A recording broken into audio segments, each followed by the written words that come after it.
Everybody, we will commence tonight's meeting for the 15th of April for the City of Onkaparinga. And just a few reminders, and welcome especially to our friends from the Woodcroft-Morphett Vale Neighbourhood Centre, who I'm really thrilled to see you here tonight. And we really send our love and condolences to all of you as well at this time. Just to let people know in the chamber who are here to visit in the gallery, there'll be no heckling or any of those kind of things, and if there are, I'll be asking you to leave, and we've got security to help if my stern warning doesn't assist me. We will also have a number of deputations, and I've chatted to those people earlier, so they'll hopefully be comfortable. So if we could read the pledge together for members who'd like to stand, and others can join us if they wish. We recognise this city's considerable natural and cultural heritage, including thousands of years of traditional ownership by Ghana and the more recent contribution from people who are either born here or who have migrated here. As we meet together, we build on this heritage by respecting and listening to each other, thinking clearly, being receptive to new ideas, speaking honestly and deciding wisely for the current and future well-being of those we serve. Thanks, everyone. And the confirmation of the minutes. Do I have a mover? Councillor THEMELIOTIS. Happy to move. And Councillor Eaton. I'll second it, thank you. Any questions? I'll put the motion. All those in favour? Against? Carried. Thank you. There's no adjourned business. There's no leaves of absence. You would have noticed that we do have someone on leave at the moment, Councillor Bell, and there is an apology this evening as well from Councillor Dew. The Mayor's report I will take as read. Just a couple of things I just wanted to add. On page 13, Councillor Eaton and Councillor Davis were able to attend the Morphett Vale chapter of the Ahmadiyya Muslim Association on our behalf, so we can add that in.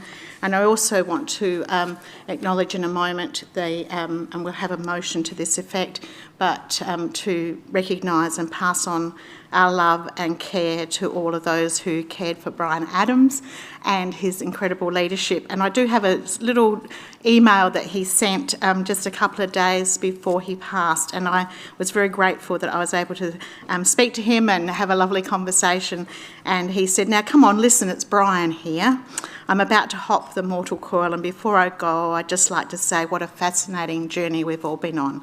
It's been a wonderful journey, hasn't it? Just a bit sticky when you get to the end because it's hard to say goodbye. It's always harder to say goodbye than to say hello. I love you and I love the centre." And I just think that really captures the human that Brian was. And I will ask Councillor THEMELIOTIS to move the motion. Could I please move the motion with the additional line? Thank you. Thanks, Mayor. And I'd like to just say a couple of words. Oh, I'm already getting choked up. Okay, I rise in support of this motion to pause and honour the memory of Brian Adams, a man who had a deep commitment to service and a lasting mark in our city and to our people in our city. Brian dedicated his professional life to the well-being of South Australians through his work through Safe SA. As a senior manager, he was deeply committed to the principles that every worker deserves to return home safely. But more than that, he was known as a leader who built those up around him, developing and empowering others, creating a legacy of safety and a compassion for public service. In retirement, Brian didn't slow down. He turned his energy and his leadership to the heart of our community at the Woodcroft-Morphett Vale Neighbourhood Centre. As the chair and former president, Brian led crucial upgrades to the centre, including the kitchen, the kitchen redevelopment, which led to hundreds of affordable meals being provided to the most vulnerable in our community. He understood the dignity of a warm meal, the comfort of a welcoming place, and the value of giving back. Brian was the kind of volunteer every community dreams of. Dedicated, visionary, humble, with over 5,000 hours, and that's probably not even enough, 5,000 hours of volunteer service, 3 times receiving 100% on Service Excellence Awards. And Brian was amazing in a kitchen he provided so much to our community. His passing is a loss not only to those who knew him personally, but our broader community that benefited from his service. On a personal note, I recall Brian sharing with me so warmly and generously his hopes and vision for the future of the centre. His kindness and optimism were ever present. It was clear just how much he cared about the people and the community centre and those he served. I ask the chamber to support this motion and take a minute's silence. Councillor Eaton. I'll second it. Thank you. I'll second it. Nothing, sir. All those in favour? Against? Carried. And I'd like to invite us all in the chamber this evening to take a minute's silence and stand in his honour.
Thank you, everybody.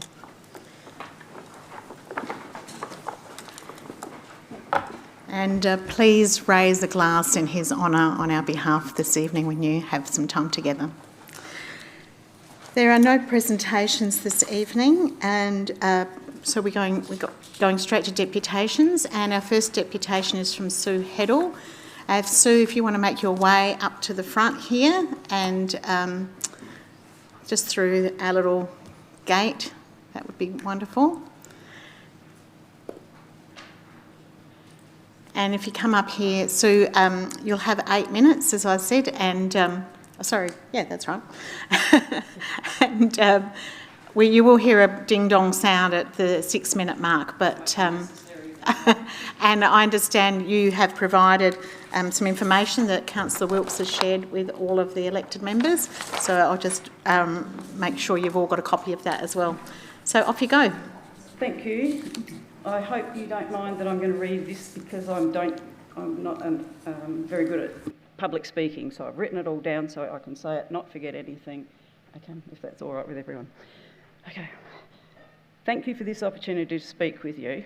My name is Sue HEDDLE. I've lived on Brown Road, Christie's Beach since 2015, and I'm here to speak to you on a long-standing issue I share with my neighbours who are happy for me to speak on their behalf. My neighbours and I are concerned with the growing problem with the volume of traffic on our street and also the speed that some drivers travel at. The petition, which we started in January this year, is now complete with a signature from every occupied house on Brown Road. We are concerned about the cowboy behaviour shown by some drivers and the growing number of heavy vehicles using our street, particularly since there's some works going on Bagshaw Road, which is directly behind us. We're concerned, sorry. As you can see by the photo provided, these aren't just light trucks. The truck in the photo has to travel in the middle of the road, and in this photo he is approaching a blind bend around to the right.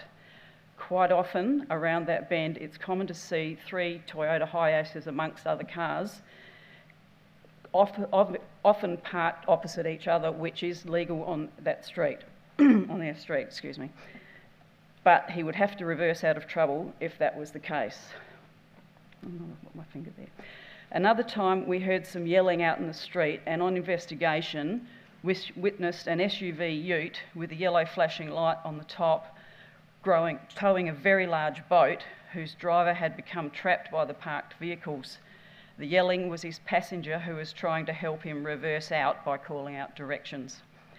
There are several companies who I've contacted when drivers of sign-written vehicles have ignored speed limits, etc.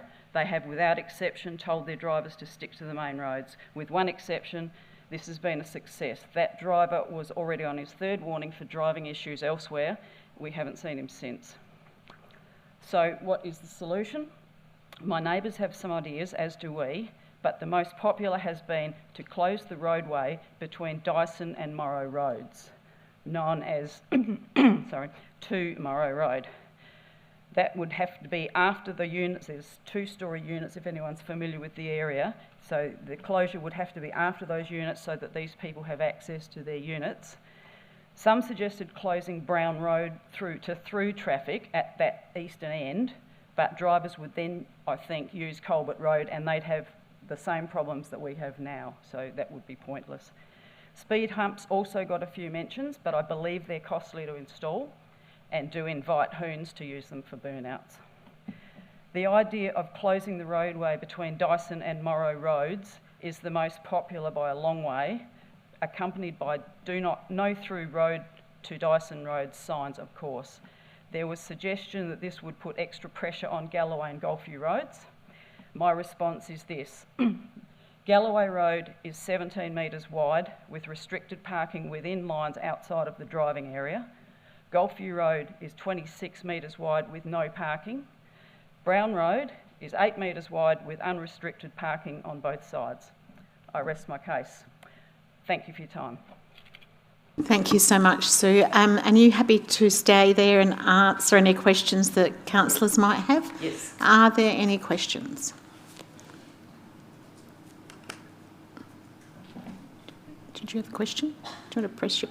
I can ask one. Yeah, okay. Councillor Wilkes. Thank you so much, Sue. I really appreciate your deputation in the heart, and I can see from the report that we've got a massive increase in traffic just in this 4 years. So my question is, have you noticed an increase in traffic living on that street? Absolutely, yes. And how long has that, has it been a staged increase, or is it No, I think it has been a gradual increase, but what I have noticed is there's more traffic that I guess it's just people's working habits that they're getting shift work and stuff like that, but there's a lot more traffic overnight than there used to be.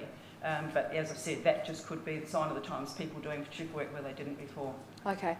What sort of vehicles do you notice coming down the street? Private vehicles, SUVs, heavy trucks, as the photo showed. There's one in particular who I've had words with the company. He works for SA Septics, I think they're called, which is a bit gruesome to think about, this barrelling full truck coming down our street. And he was going too fast, and he'd go out the other way when he got rid of his load at SA Water, I assume. But I contacted the company and I saw him a few times later going straight down Galloway Road and ignoring Brown Road. So can I just ask, because we've got the map that you provided us, thank you. Yep. So when you come off the main road, Dyson Road, and you're travelling down your street, where's all the cars heading?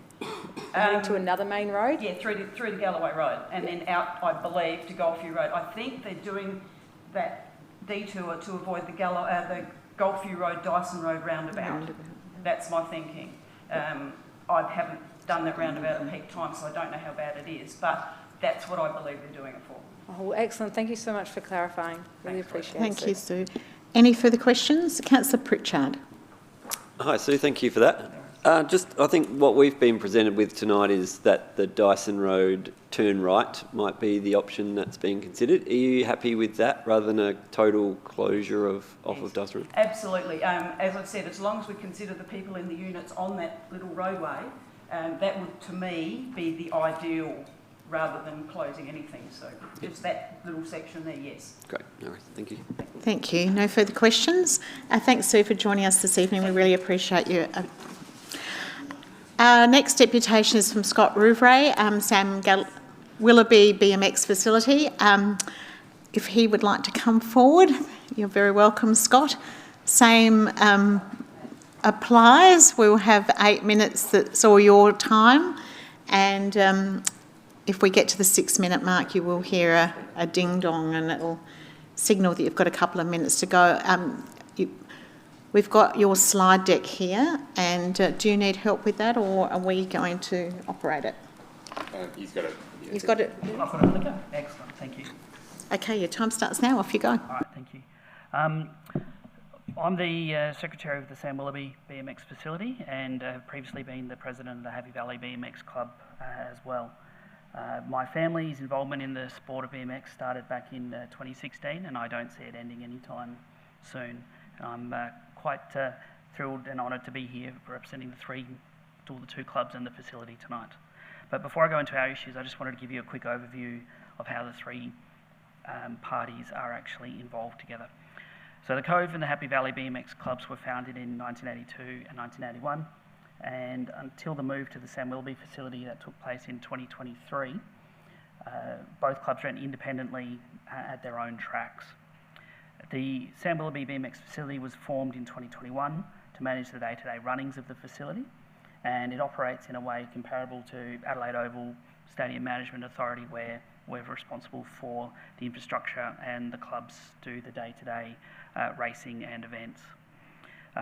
Both clubs have most of the members living locally in both the Marion and Onkaparinga council areas, and unfortunately due to the ongoing issues that we have at the facility with the track and the berms, which are the corners of the track, it's been closed for all riders and the majority of our members for training and coaching as well. We have been able to open partially for some trainings. So what we're doing tonight is we're making you aware of this and seeking some help in relocating temporarily back to the Happy Valley BMX track at the sports park. So a quick timeline of what got us to this situation here. So back in 2015, the initial discussions on the new facility at O'Halloran Hill were undertaken by the Cove BMX Club, and that was because the council wanted some extra space there for additional football and cricket ovals. And it was soon that the Cove BMX Club spoke to Happy Valley to form a joint venture to make sure that we had both clubs in the local area involved. In 2020, the first soil was turned, and I would like to mention as well that Onkaparinga initially contributed $750,000 to the project. In January 2021 was when we first opened the facility. Unfortunately, that day the track fell apart and was completely unrideable. It sat idle for almost a year before the City of Marion and an approved group of volunteers from both clubs painstakingly resurfaced the facility and did over 2,500 hours of volunteer work to make that happen. Both clubs moved in July 2023. And later on that year, the Cove BMX track was demolished for the works previously mentioned. In 2024, the 8-metre hill, which is one of the two start hills that we have, that is for the pro riders, was upgraded because it was not of international standards, and that was funded by the City of Marion up to $175,000. And in January this year, we notified the City of Marion as our landlord that there was significant cracking along the first straight that was deemed unsafe to continue. So this is a photo of up close of one of the cracks that we have, and at the moment they go down almost the full length of the first straight, which is about 50 metres. There is also a second crack that was patched last year, but that has also seen some movement since. So this is the straight that most of our riders would use, so it's impacting about 95% of our members. We did use some cones, traffic cones, to stop riders from using that part of the straight. However, with the amount of movement that we saw, we deemed it unsafe for the remainder of the straight, just not knowing what was under. We also had that confirmed by our governing body, AusCycling. The three corners that we have on our track, as I mentioned, called berms, are also cracking and need some repair. We're dealing with this issue in parallel, but unfortunately these need to be all fixed to get what we call the UCI sign-off, so that's the International Cycling Committee, to hold major events at the track, international events, which was one of the main reasons why the track was built as well. Last week we had multiple boreholes drilled throughout the site to check the underlying soil, and we're hoping that we'll understand what is actually causing this movement.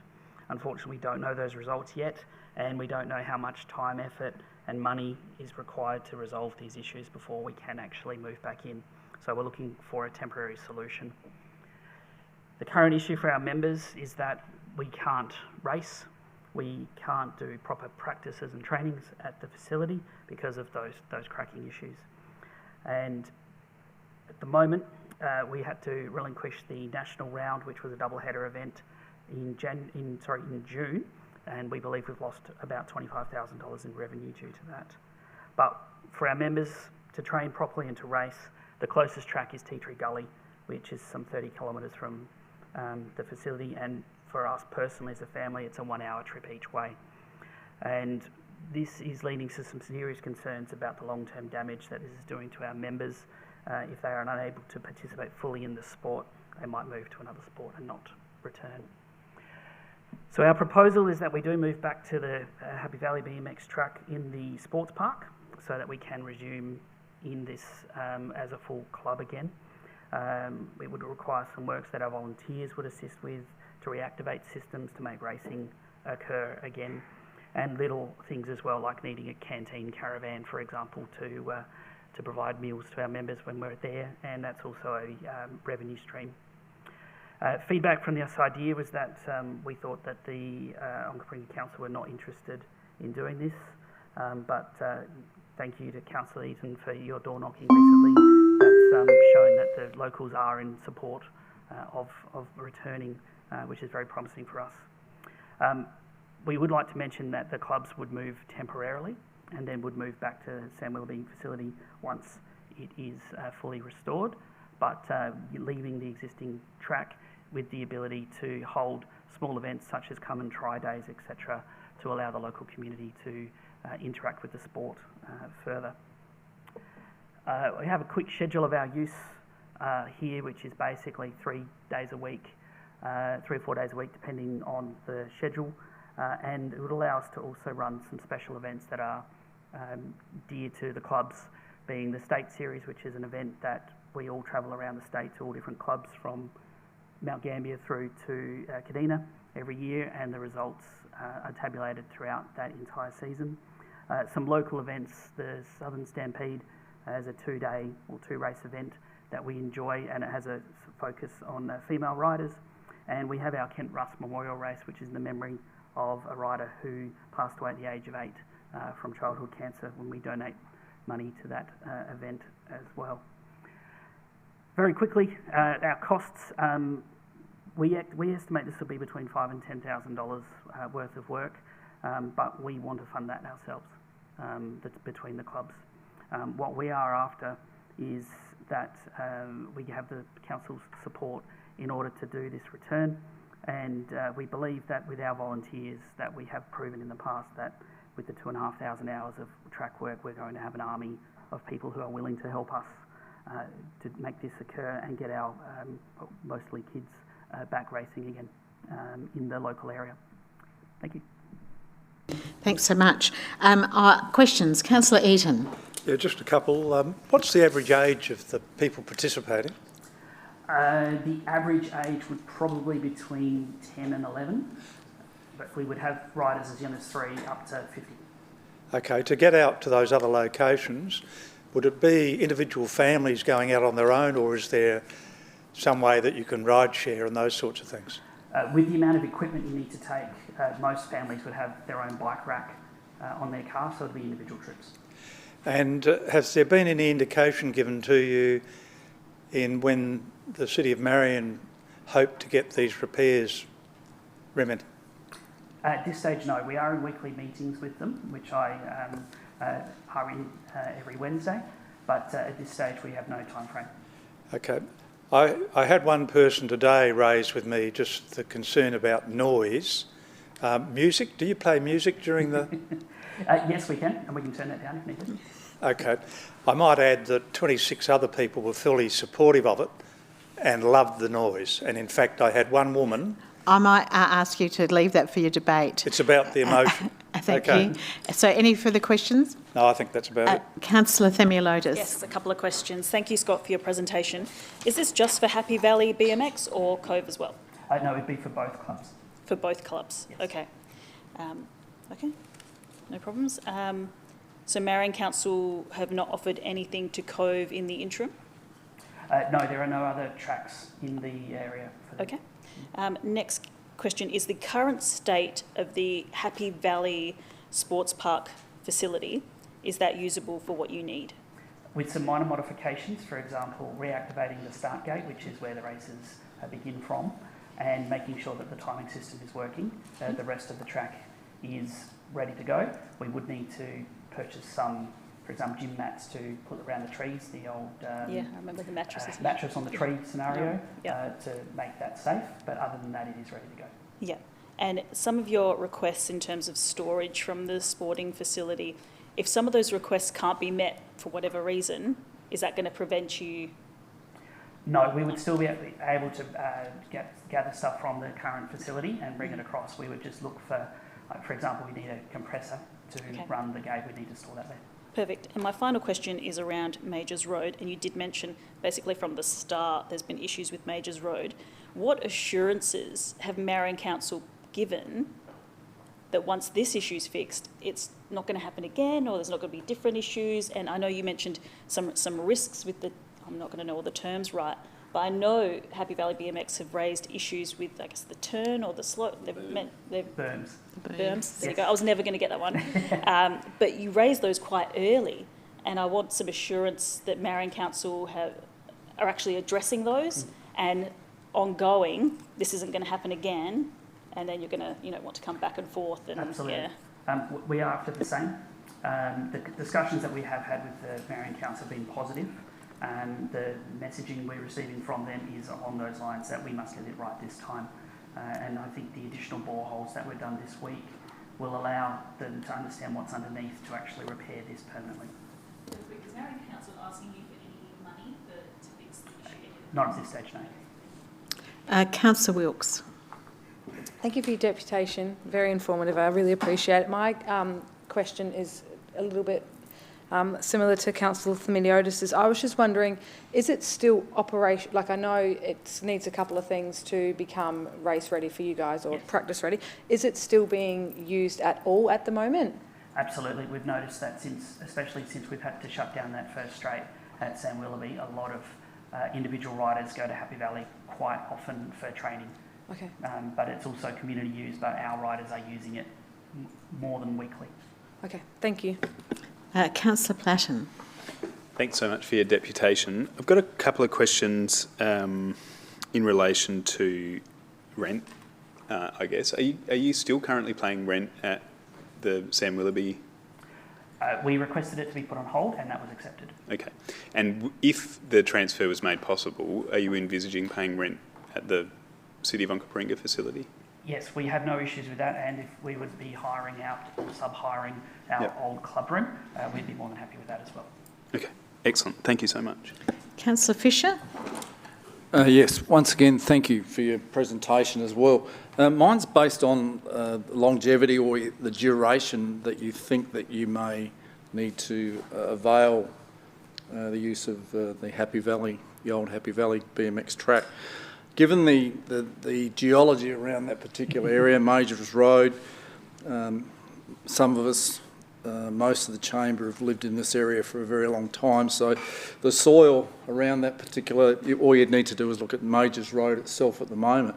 Has the council given you any indication? I know this was answered in part previously, but given the scale of the potential problem, have they identified a time frame or a method of solving the problem? I think that's in play at the moment with the engineers that only came out last week. Okay. However, I would say that where the impacted areas are, they are on the edge of the pad that is under there at the moment. So the current theory, working theory, is that that edge isn't as wide as it needed to be.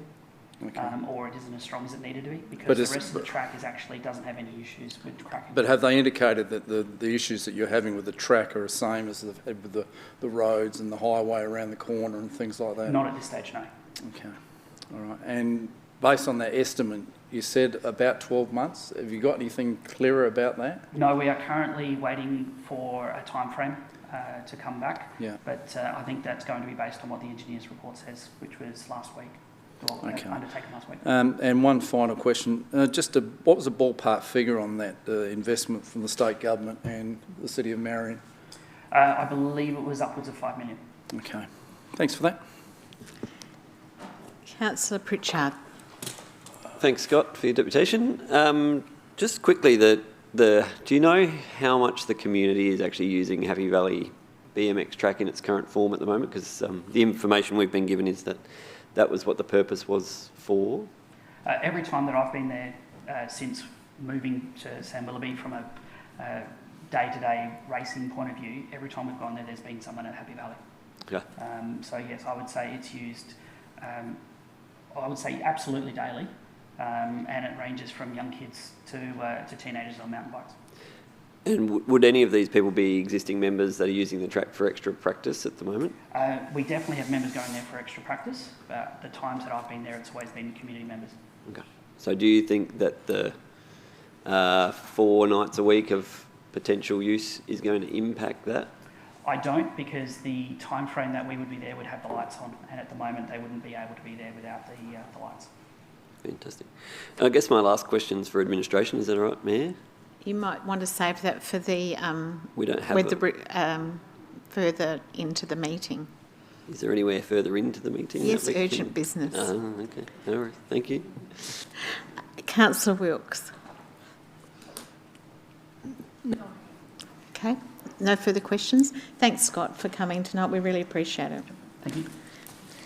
Okay, we're now up to item 8.1. This is the section of the meeting for reports on committees. Special Audit and Risk Committee minutes. Councillor Platten. Yeah, I'd just like to move if I can. Do you wish to speak to the motion? No, thank you. Councillor Pritchard. I would like to second. And would you like to speak to it? I would. Thank you. Thank you. Go ahead. Just like to bring the Chamber's attention to the minutes of this meeting, particularly around the budget and what we're talking about later on today with the long-term financial plan and the business plan. And really wanted to stress that the Audit and Risk Committee, especially the independent members, do want to make special note to the Chamber of the commendable, I think is the word they used, with regards to a second surplus and a significant budget turnaround. Looking at the numbers earlier today, so we're now forecasting a peak of $133 million of debt. When we as a chamber first started, that was forecast to go into the over 142, and even as late as August 2023, we've had presentations where that number doesn't actually start to turn. So I think the Audit Committee was very keen to stress how good a job that this chamber has done in turning this around, and with administration's assistance, of course. We did also have an item around trying to get, so obviously the CWMS fee is discussed, and the minutes refer to the Audit and Risk Committee getting a special briefing on the CWMS business at a later date. Thanks. Thank you. Councillor Yeomans. Did you wish to speak? Just a couple of quick comments, if I can, just to reiterate what... Go ahead. Sorry? Go, yeah. What Councillor Pritchard was saying. If I just draw your attention to the minutes, I certainly won't read them out, but if you haven't had a real good chance to have a look at it, I'd appreciate it if you could, because you notice that the meeting took us a couple of hours, and most of that, a fair bit of that was taken up because the ARC is really keen to provide the advice that they believe will help us with our decision making. And there was a lot of time spent crafting that particular advice. It's a couple of paragraphs there in the minutes, and I certainly would encourage you to all have a very good look at that. And just further to that too, there was a point made at the ARC that whilst we've done a pretty good job to get to here, we've stopped the train careering off the tracks, for want of a better term, with the 7 consecutive years of deficits. I guess at the end of the day, we still need to be steering that ship, and it's going to take a lot of discipline and some further hard decisions to be made to stay the course. and that sort of point wasn't lost during that discussion either. So, but again, if you just get a chance to refresh your memories and if nothing else, just keep that advice handy. I think it's going to be very helpful. Thank you. Thank you, Councillor. No further questions. Councillor Platten, do you wish to close debate? I'll put the motion. All those in favour? All those against? Carried. And I'd really like to thank Councillor Yeomans and Councillor Pritchard. If you wouldn't mind passing on our thanks to the independent members and to the Chair. It really is a great service to us councillors to have your diligence and examination and critical questions. I sat in on that meeting and it was an intense conversation at points, so I really appreciate it. The next set is from the reports of officers, and the first item is 9.1 regarding traffic calming on Brown Road. So those of you following electronically, page 37, Councillor Wilkes.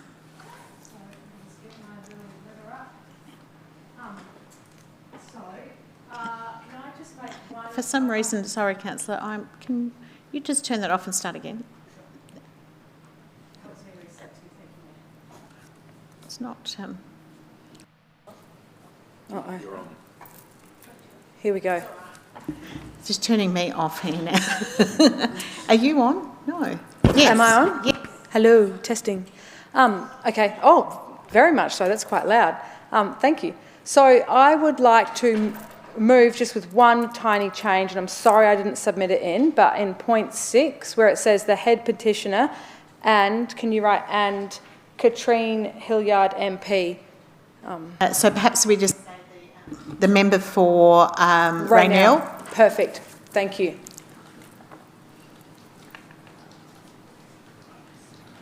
That's just at the request of the letter that's in the... All right. Is that you're happy with that? I'm happy with that, member for go Raynell. ahead. Perfect, excellent. So I'll go ahead. So firstly, I'd like to thank Sue for your strong deputation and representation of your street. It's a really important issue. In the report, it states that this has actually been brought to Council's attention for 10 times on page 38. It's been brought 10 times between January 2019 and April 2019 and January 2025. So lots of community members are raising this issue.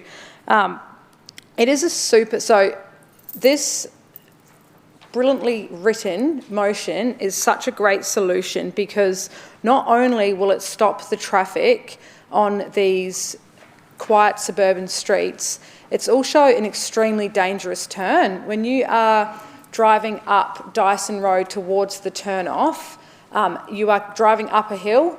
The traffic coming towards you is just gone from a 60 to an 80, so everybody floors it down a hill, and you are turning onto a little road called Morrow Road, and you have to turn into the top of the hill while this traffic's coming down. And to be honest, and I'm sorry, Sue, I used to take this turn to try and get to my daughter's gym or my children's school, but that turn has actually become too dangerous that I won't take it anymore. And also, I've heard that residents are not happy with it. So yeah, so I think this solution is fabulous in that sense.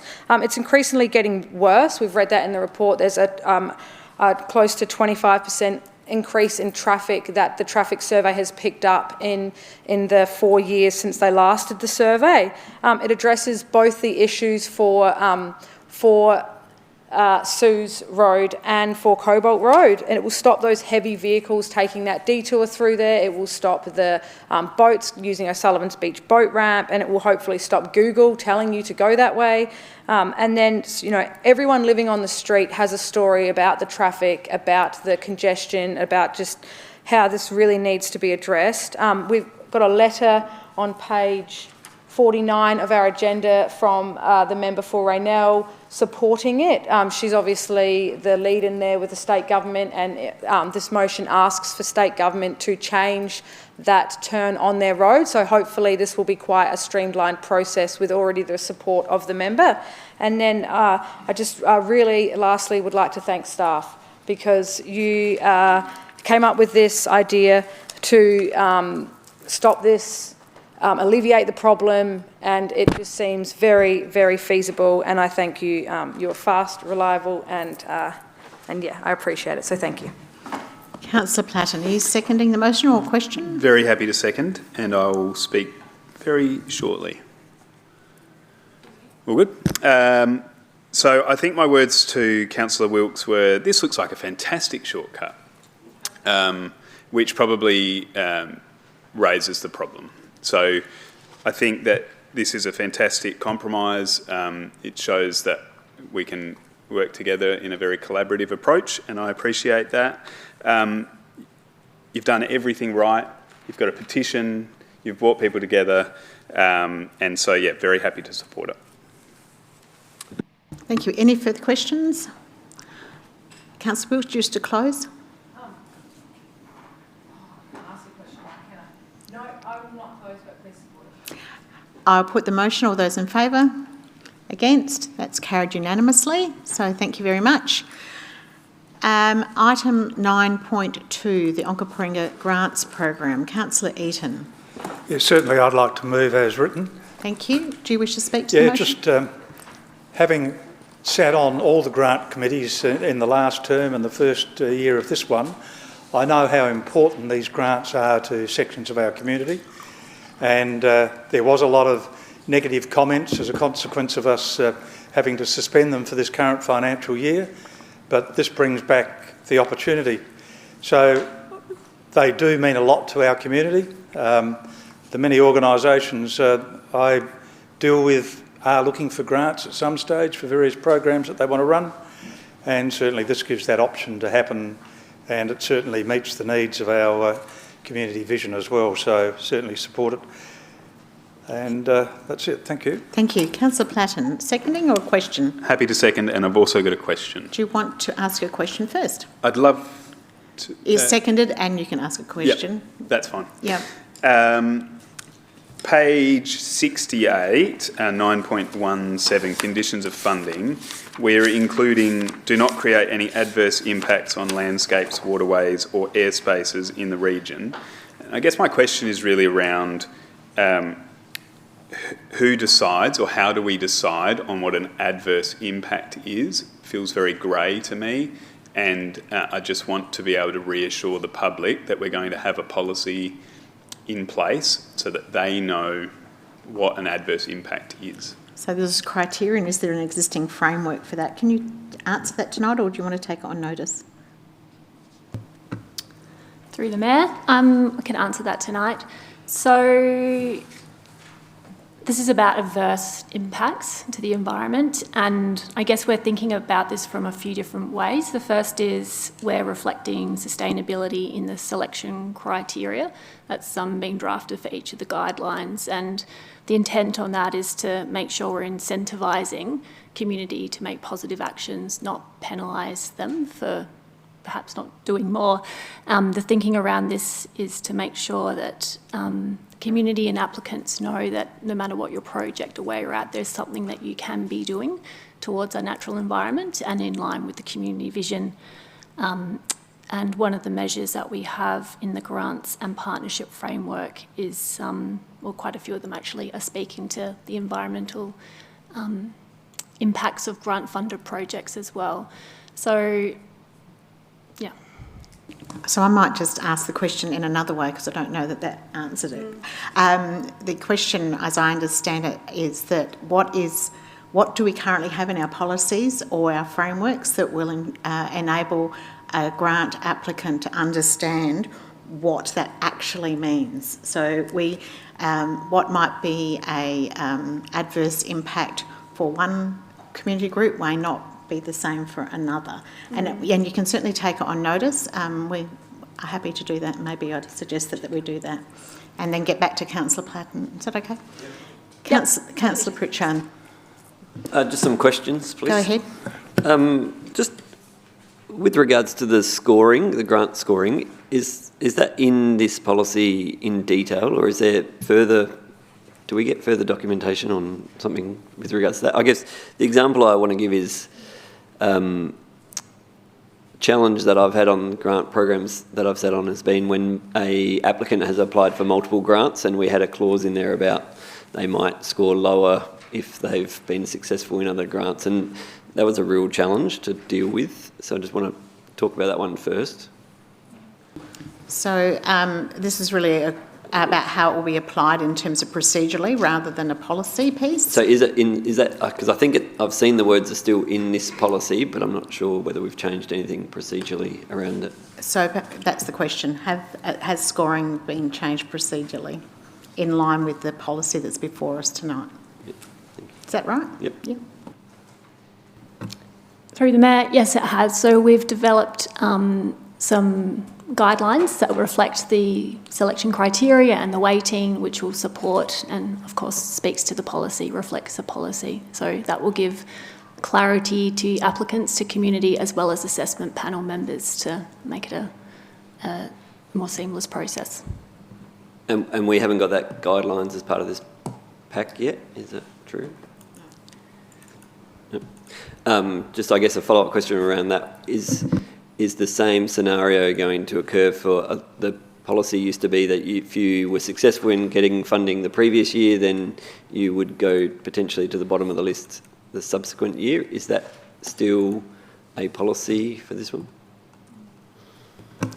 Through the Mayor, that depends on the specific stream. So as an example, the local business stream, yes, if you've received one, then you will be weighted a little lower for 3 years and then you will go back kind of into the mix.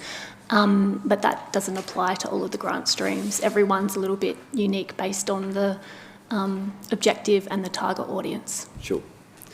And just one question with regards to this fundraising clause. I know we've got some responses with regards to it. I guess I just want to try a specific example. With regards to the Almond Blossom Festival at Wollonga. Now, that's a community event whose purpose is to raise money for the Wollonga Rec Park, which I would call fundraising, but it's also a community event. So I'm not just using that as a specific example. Is that something that would still be eligible or not?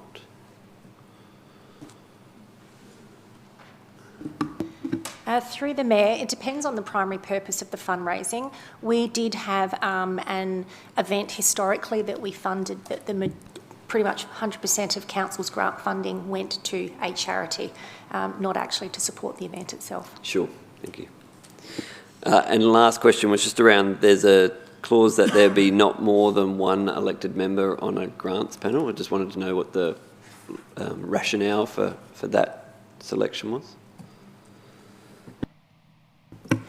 Through the Mayor, we, based on our research, we've landed on five panel members being a good number to have a diverse opinion, and on the balance in terms of making sure there's subject matter experts in the room, we thought that one elected member would work well in that format.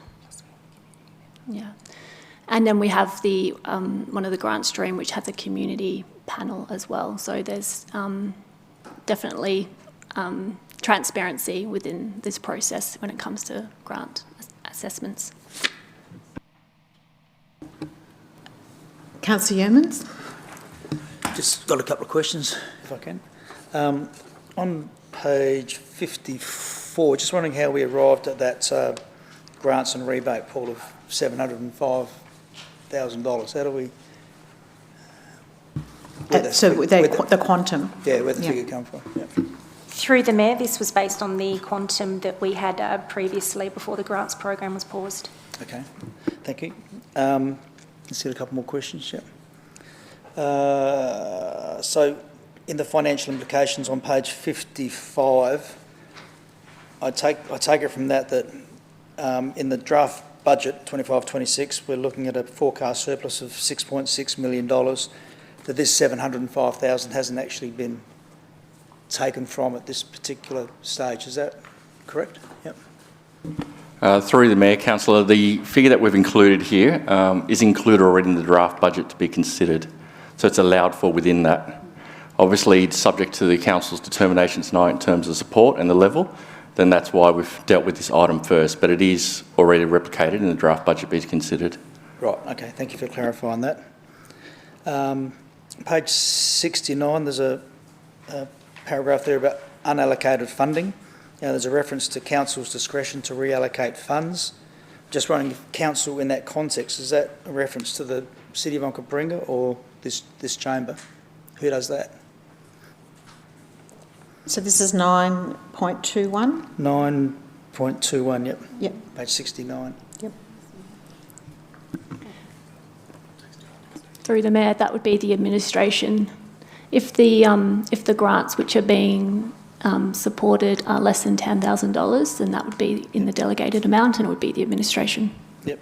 And just the last one, if I can, to make sure that we're not providing funds, financial assistance to organisations that don't need it.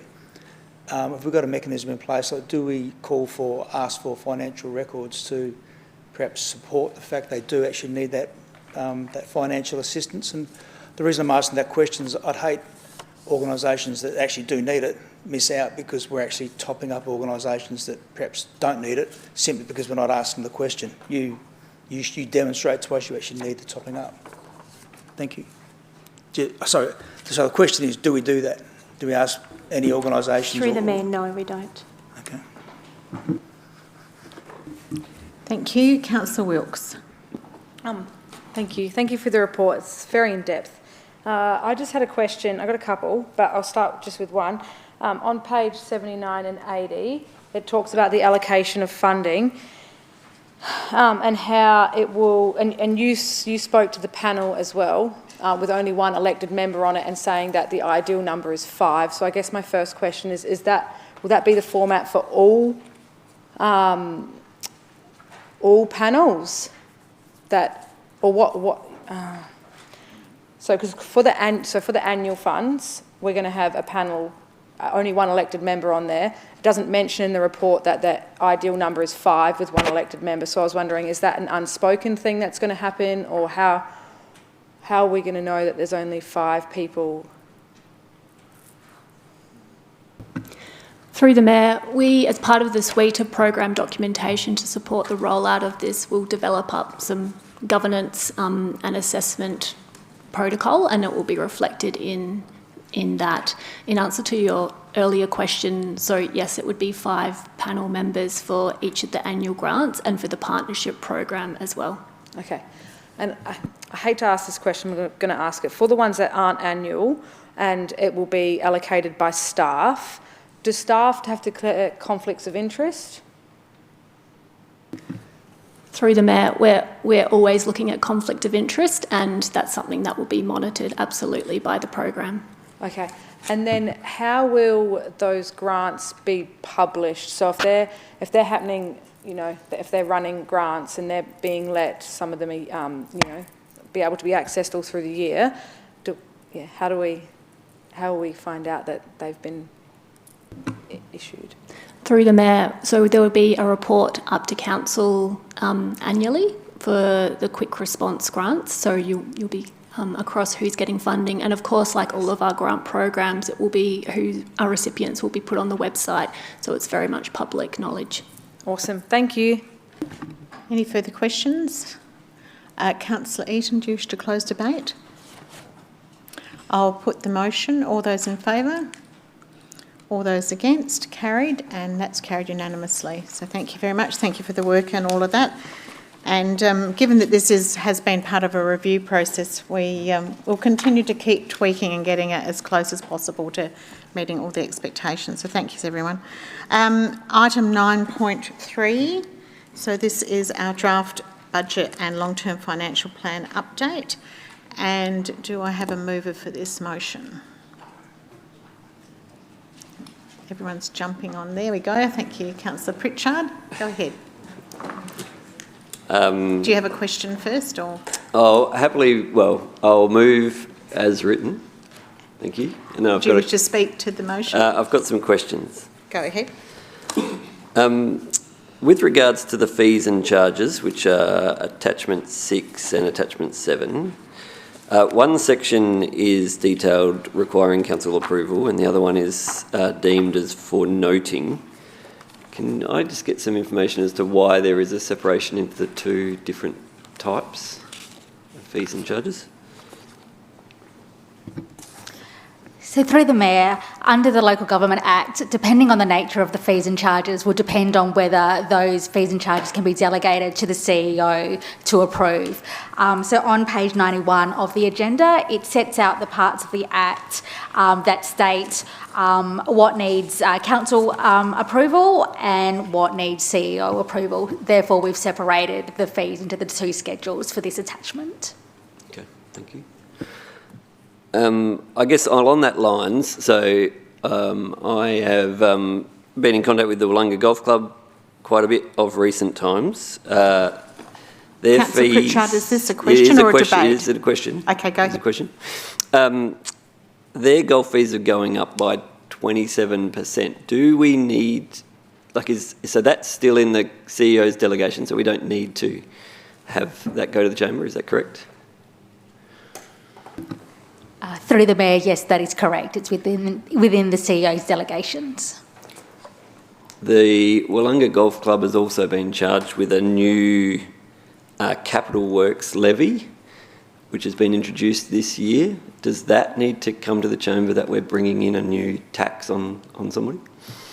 Through the Mayor, my understanding is that the capital works contribution is not being applied for this year. There's been a change to that. Can I have some more? The letter I've seen still had it in, is that not? Through the Mayor, my understanding is that a draft letter had been prepared that did include the capital works contribution. However, upon reflection, that capital works contribution has come out. However, the base fee has increased. So the total increase in the fees is still the same, but it's not being split out into a membership fee and a capital works contribution. Under section 188 of the Act, it does say that that the fees delegated to the CEO include further use of any property or facility that is owned, controlled or managed by council, which is where the Wollonga Golf Course and the fees sit. Just with regards to that capital works levy, have we ever applied that to a different sporting club's activity? Through the Mayor, not to my knowledge. Okay. Just moving topic a little bit, the yearly, so the column on the right-hand side, I think it's the yearly income estimate. What page are you on, Councillor? All of the tables for fees and charges, the far right column is called yearly income estimate. So there's hundreds of pages. I can pick 329 is the one I happen to be on at the moment.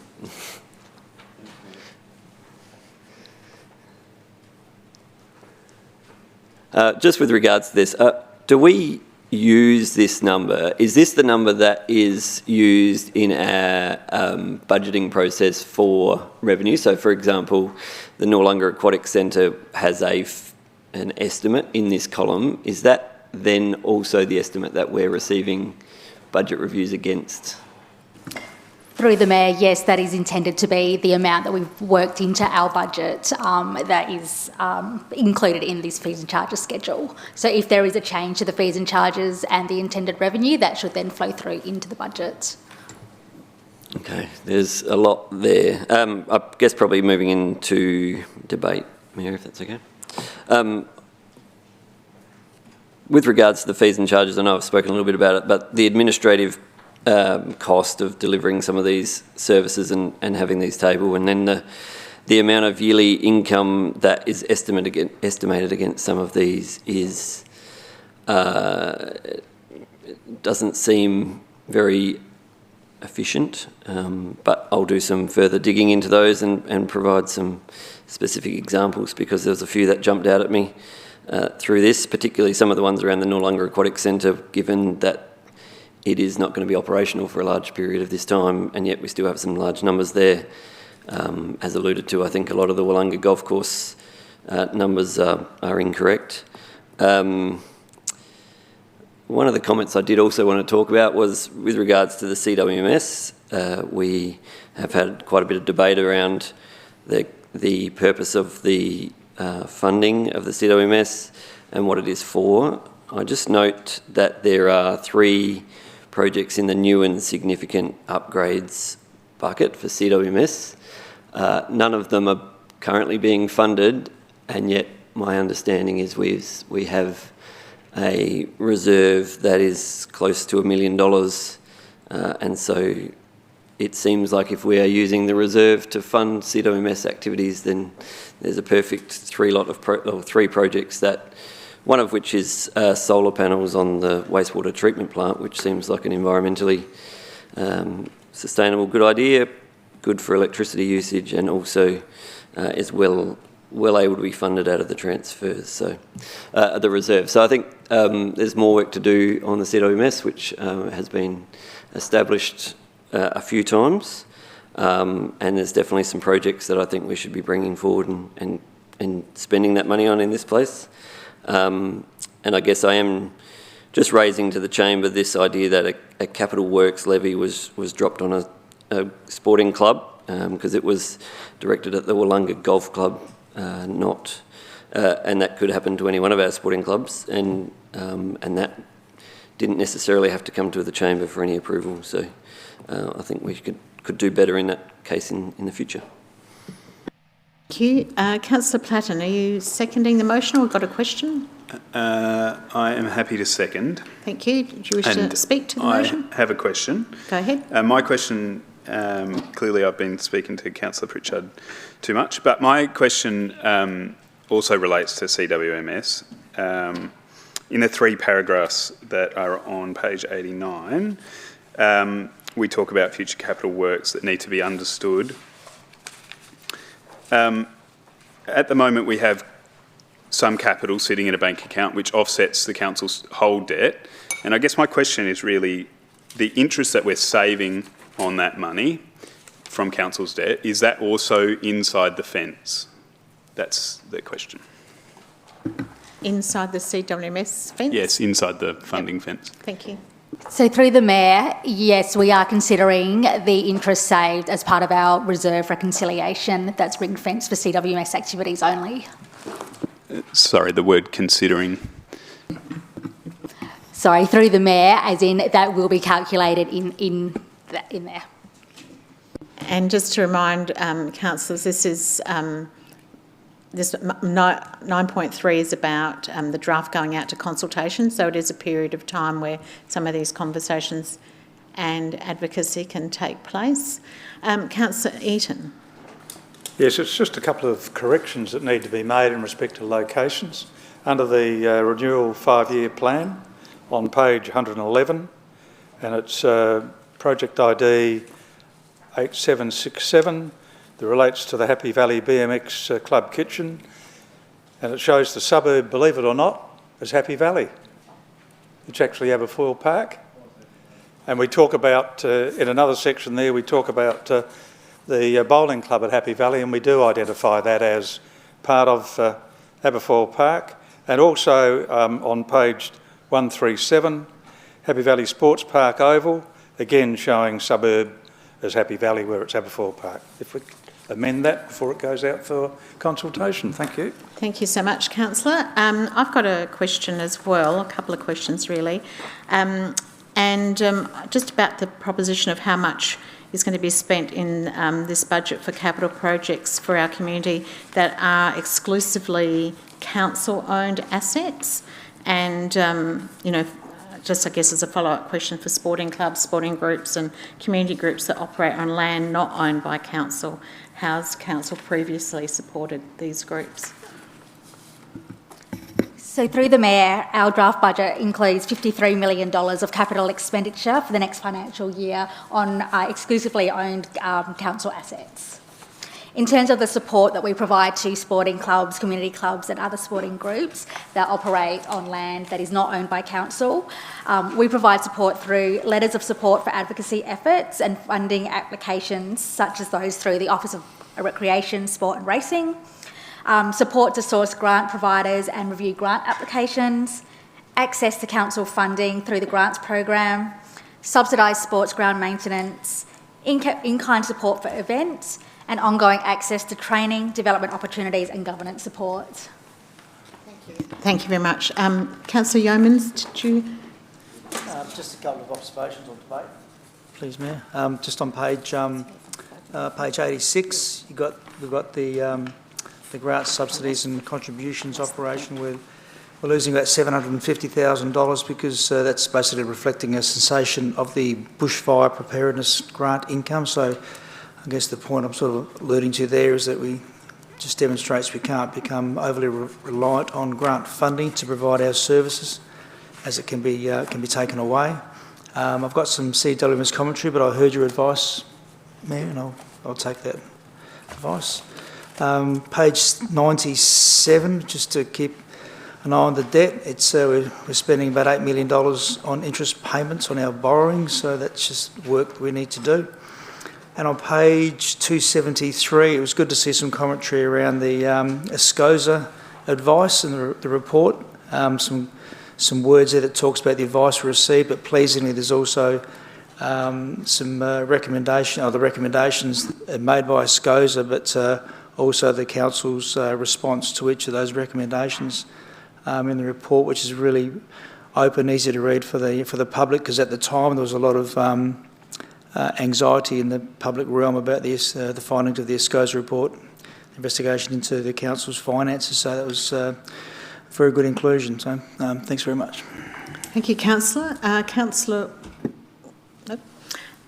no further questions. Councillor Pritchard, you wish to close debate? No. I'll put the motion. All those in favour? All those against? Carried. Thank you, everyone. Item 9.4, the annual business plan that going out for community engagement, the draft annual business plan, I should say. Councillor Fisher. I'll move as written. Thanks, Mayor. Thank you. No. No debate. Do I have a seconder? Councillor Wilkes. Yes, I'll second. Do you wish to have comment? Just quickly say that I love to hear what the community has to say, so I really hope that we get lots of feedback for this annual business plan and that the community really get engaged. So I look forward to seeing the community engagement come back to the chamber. Thank you. Councillor Pritchard. Just a quick question. The ARC provided some feedback on the business plan. Has that been incorporated into the one we've got, or is it being incorporated into the one that's going out? Through the Mayor, it can be incorporated into the one that is going out to community engagement, or provided perhaps as a separate piece of information on the Your Say page. Councillor Pritchard, did you want to offer? All right. Perhaps I might suggest that we're in the final, I know you're in the final stages, but perhaps just check against the ARC advice, and it may already be incorporated without it saying that it's ARC advice, and also the value of the community engagement plan having multiple ways of being communicated to the public, not just through Your Say. Did you add something else? Through the Mayor, apologies, Councillor Pritchard, maybe I misunderstood your question. Were you asking if the suggestions that are being made by ARC are reflected in the draft that's going out to engagement? Oh, yes, they have. So around the CWMS and etc. Yes. Very good, thank you. Councillor Wilkes.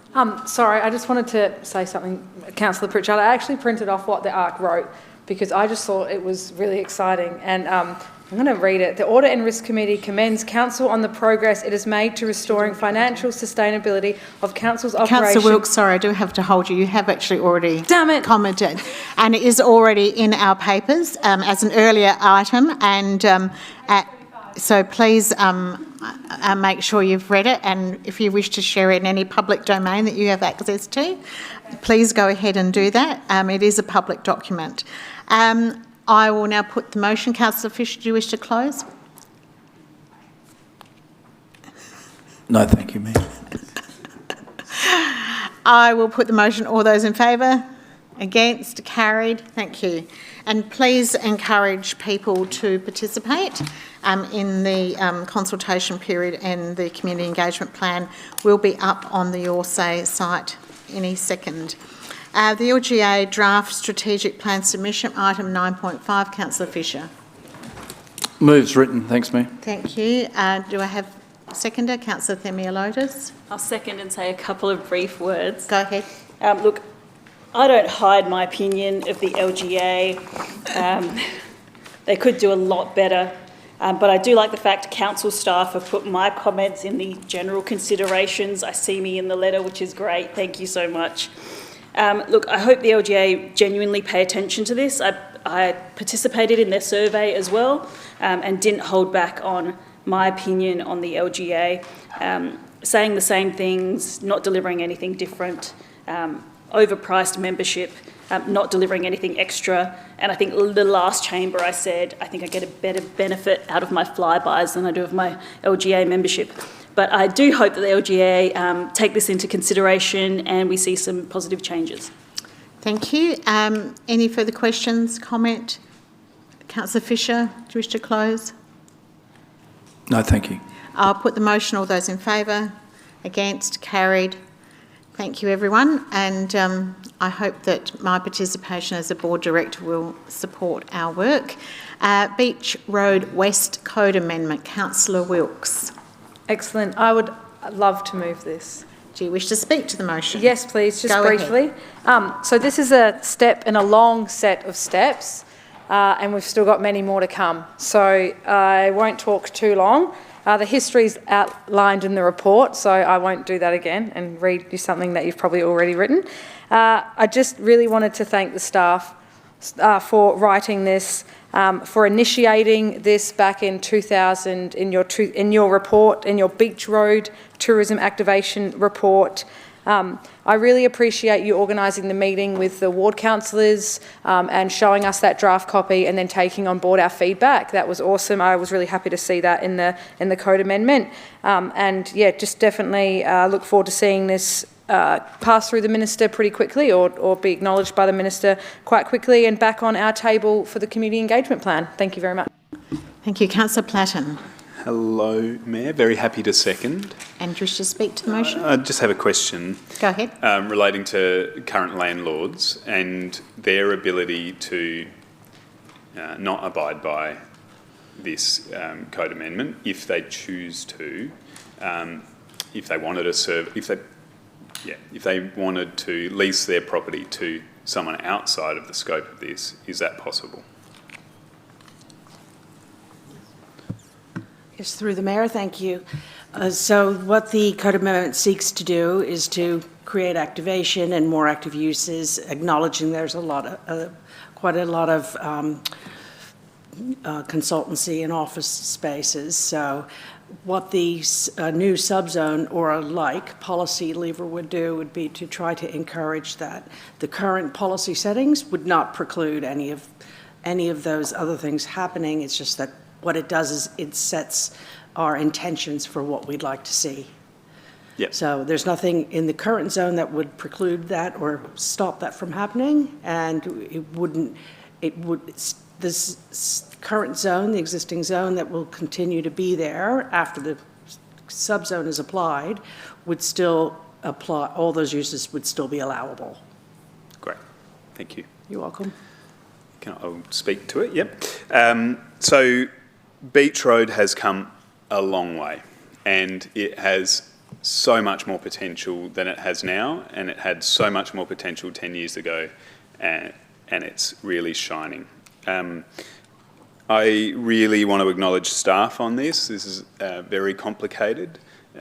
We had an individual ward councillor presentation. Gretel went to one, Councillor Wilkes went to one, and then I got to go to one because there's a lot of maps, a lot of red boundaries, and I think I sat there just with big fish plate eyes. But really, your understanding of what you're proposing is really in depth, and I appreciate that. I can't wait to see where Beach Road ends up through my lifetime. I think it's such an amazing, evolving space.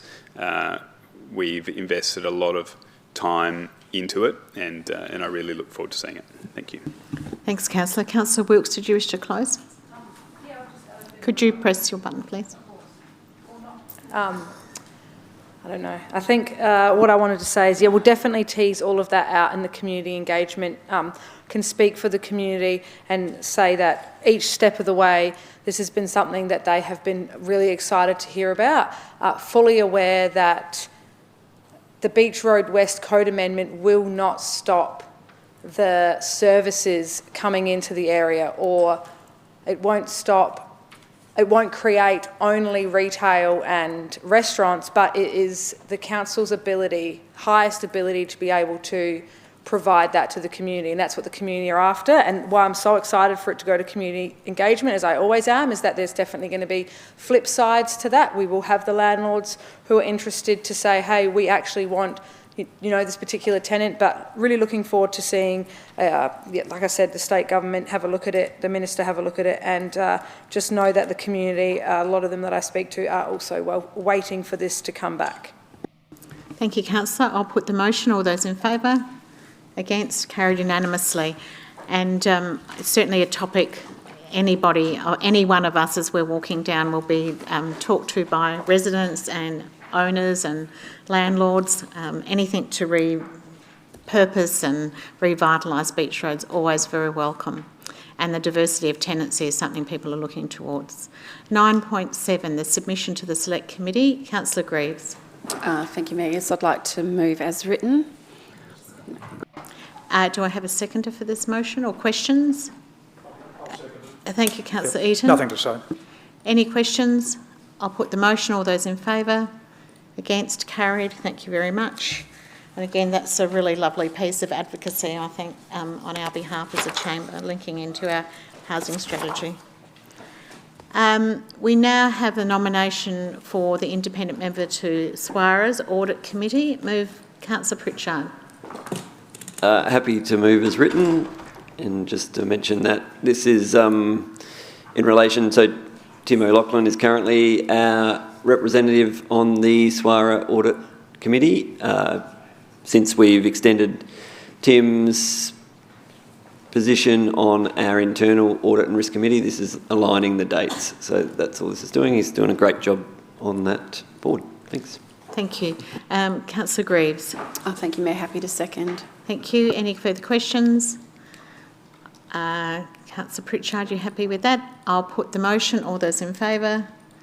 Against? Carried. And Tim O'Loughlin serves us all very well, so I'm really pleased that that alignment has happened. 9.9, the council appointed elected members liaisons. So those of you who are following in an electronic copy, we're up to page 667.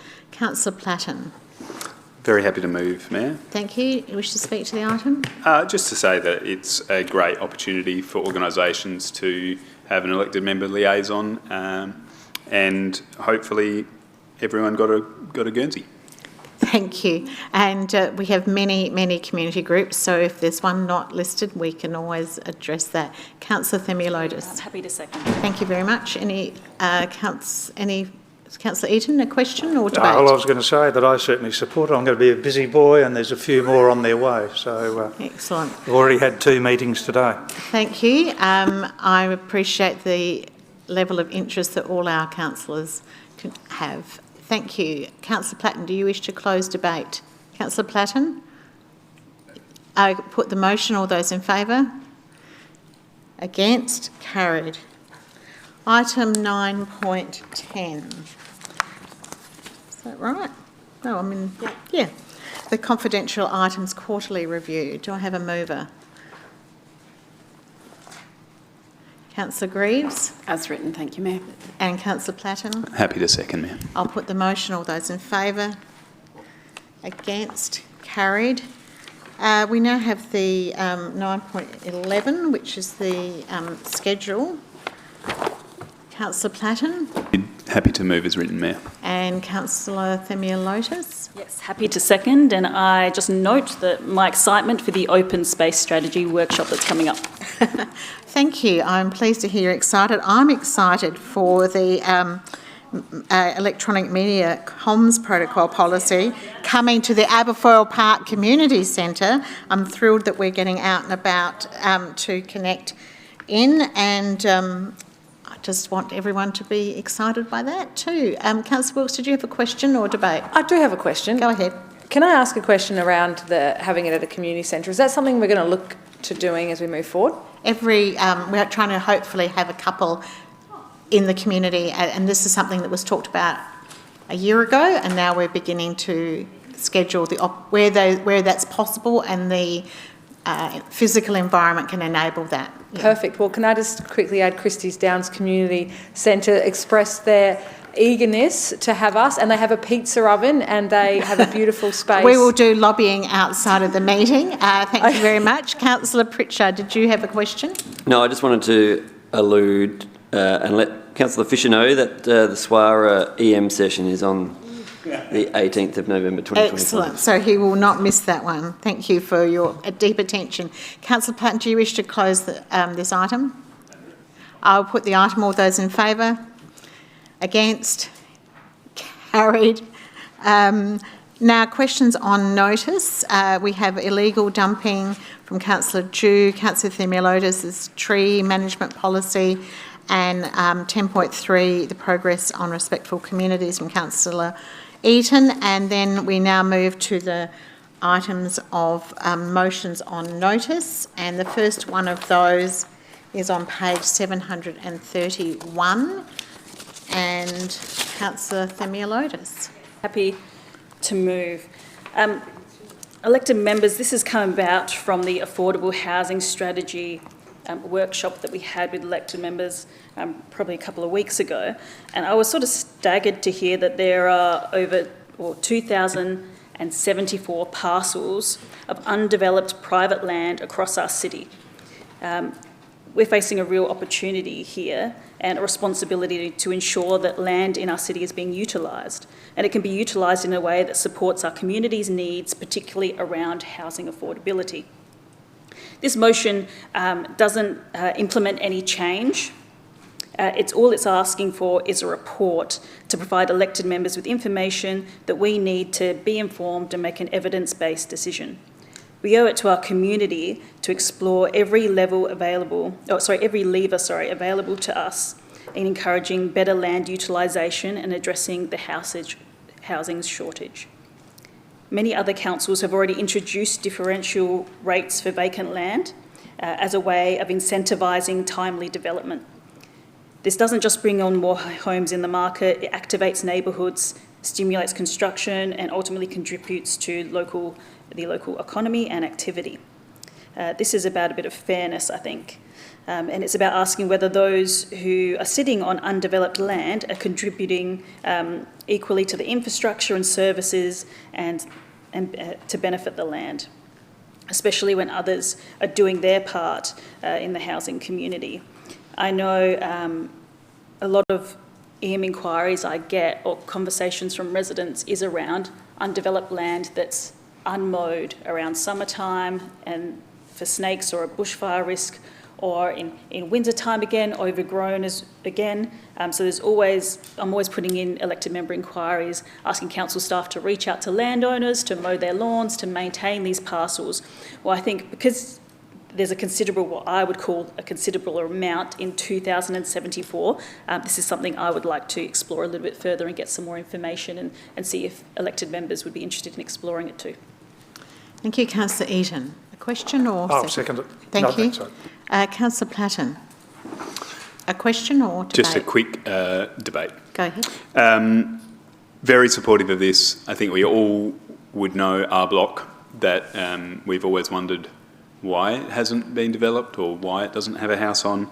We don't have a lot of levers in council. Rates are one of our biggest, and I think it's fair to ask whether we can use that to promote people to develop the land that they're holding.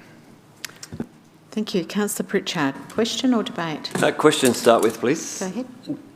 Do we rate vacant properties differently to other properties currently?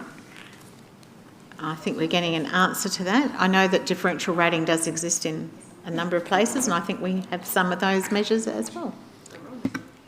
So through the Mayor, yes, we do have a differential rate for vacant land. It is currently about 20% higher than the residential rate. So, yeah, I guess probably a question for the mover with regards to this.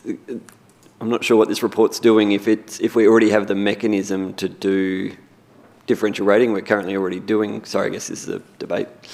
If we are already differentially rating vacant land, and we did a policy review, a rating review last year, I think it was, that came back and said we're going to continue doing the same. Do we need a report as such to tell us that we can do this already because we currently do it? Or is it just a budget mechanism, really? So I'm not really sure what this motion achieves because we already do what it's asking us. I'll treat that as debate and we can vote on it as it is been, and if there's an amendment, I'll wait to see what happens there. Councillor Wilkes. I was going to ask that question before Jordan stood up, so I will ask that question. If we are already rating vacant land separately and an increase of other land, what's your intention with the report? So I think that I'm trying to give you some help without directing. It might be a question that we can explore in the closing remarks from the mover. Okay. So perhaps if other people, you're getting the sense of where people's interest is, but I'll just check with staff too if they've got anything to help us with that. So through the Mayor, while we do offer the differential rating and vacant land, as I mentioned, is about 20% higher than residential, in order to scale it up, as this notice of motion states, it does require a rating review to change the basis of our rating. So the increase in our differential rating has occurred because the structure of our rating system is based on a proportion of rates revenue being contributed by different parts of the city or different land use codes. Some other councils do things like say that vacant land is going to be 300% higher than residential to encourage development, and that's actually a change in the structure of our rating system. So in relation to this notice of motion, a rating review would be required because while we do offer a differential rate, it sort of falls out of the structure of our rating system as opposed to it being, I guess, a more deliberate way of looking at how we might structure our rates to encourage a particular kind of activity. Councillor Greaves. Thank you. So, question just for clarity. So, vacant pieces of land are obviously valued by the valuer general. The 20% above residential rates is 20% higher than the rate in the dollar that's applied. That's correct, is it? Yeah. All right.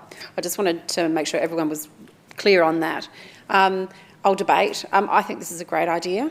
I'm not sure whether or not council has any mechanism or any statistics to determine the conversion of vacant land into residential properties over a certain period of time. It would be interesting to see whether or not we had any sort of data around that.